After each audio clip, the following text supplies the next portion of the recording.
Bom dia, são 8 horas e 15 minutos, quinta-feira, 29 de maio. Esta é a TV Senado, eu sou o Thiago Tibúrcio e você assiste agora ao Senado em Dia.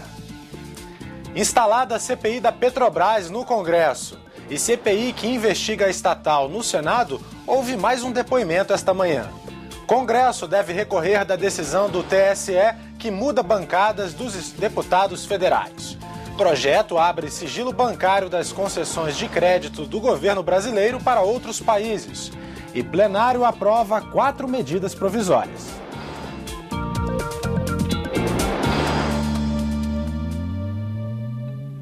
A CPI da Petrobras no Congresso foi instalada nesta quarta-feira. Deputados e senadores têm 180 dias para investigar a empresa. Os embates entre governistas e oposição mostraram que o trabalho será complicado. Agora nomeado irá também se plenário cheio, governo e oposição na disputa. A base aliada queria Vital do Rego como presidente da CPMI. O PMDBista já comanda a CPI da Petrobras, exclusiva do Senado. A minoria lançou uma candidatura alternativa do deputado Enio Bassi, do PDT. Uma manifestação de protesto contra essa dominação que quer estabelecer o governo nesta comissão. A maioria mostrou força. Vital do Rego, presidente, e o deputado petista Marco Maia, relator. No primeiro dia de trabalho, os parlamentares apresentaram mais de 500 requerimentos. O PSDB pediu preferência para 2. O primeiro pedindo o afastamento de Graça Foster pela mentira e o segundo pedido o impeachment da presidenta pelo crime que cometeu. É bastante sintomático que a gente inicie a instalação de uma CPMI já com pedido de impeachment. Isso não é próprio do debate claro e explícito e o respeito à credibilidade que a população espera ter nesta CPMI. Os tucanos sugeriram um roteiro de trabalho antes mesmo do relator. Convocações do senhor Paulo Roberto, ex-diretor da Petrobras, até poucos dias atrás, hóspede do sistema prisional do Paraná. O senhor Nestor Cerveró, responsável pelo relatório, no início falho, incompleto, depois muito subsidiado, que levou a essa decisão. E o senhor Alberto Youssef, figura hoje conhecida de toda a sociedade brasileira. A base aliada respondeu, quer investigar irregularidades na Petrobras antes de 2003, quando o país era governado pelo PSDB. Queremos discutir a compra e a venda da Repsol, que a Petrobras teve um prejuízo de 2 bilhões e 500 milhões de dólares. A aquisição feita em 2001 e conclusão dos negócios em 2010. Queremos também aprofundar a questão da qualidade das nossas plataformas e particularmente da P36, que perdemos a vida de 11 trabalhadores queimados. Nesta quarta, a CPMI da Petrobras não votou requerimentos. A próxima reunião é na segunda-feira. O relator, deputado Marco Maia, vai apresentar o plano de trabalho. A dúvida entre senadores e deputados é saber se a investigação vai andar em ano de Copa do Mundo e eleições. A CPI pode trabalhar tranquilamente durante o recesso. O que eu posso afirmar para vocês é que durante os Jogos da Seleção Brasileira nós não iremos fazer sessão da CPI. Aí eu me nego a fazer a sessão da CPI durante os Jogos da Seleção Brasileira. E agora pela manhã, às 10h15, a CPI da Petrobras no Senado ouve o ex-diretor da área internacional da empresa, Jorge Zelada. O Congresso deve recorrer hoje da decisão do Tribunal Superior Eleitoral que muda as bancadas dos deputados federais. Senadores consideram que o ato foi uma intromissão indevida.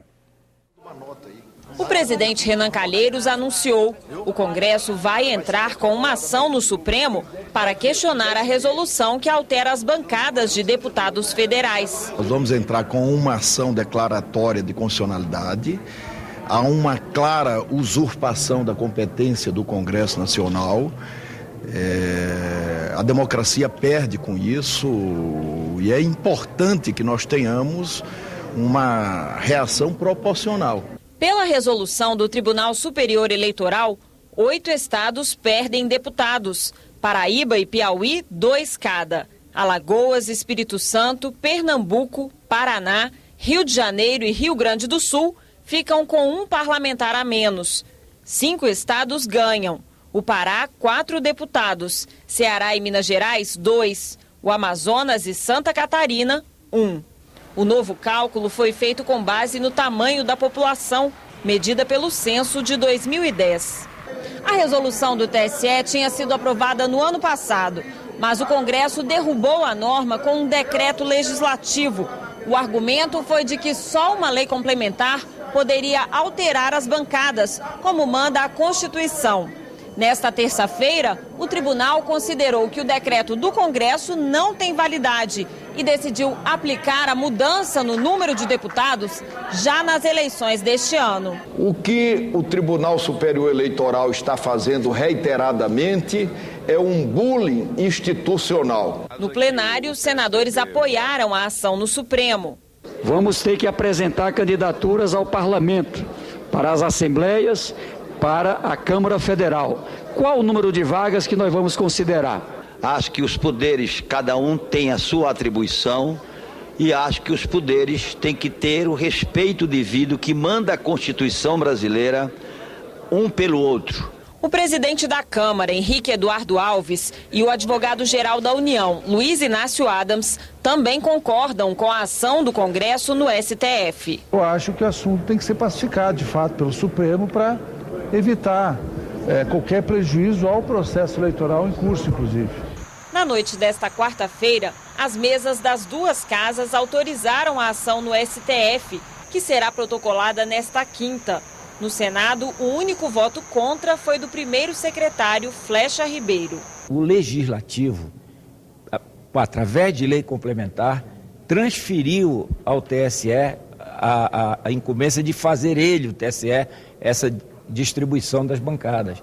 Quer dizer, nós delegamos. O Pará aumenta 4 deputados, então ele tem sobejas razões para defender essa posição do TSE. É preciso respeitar democraticamente.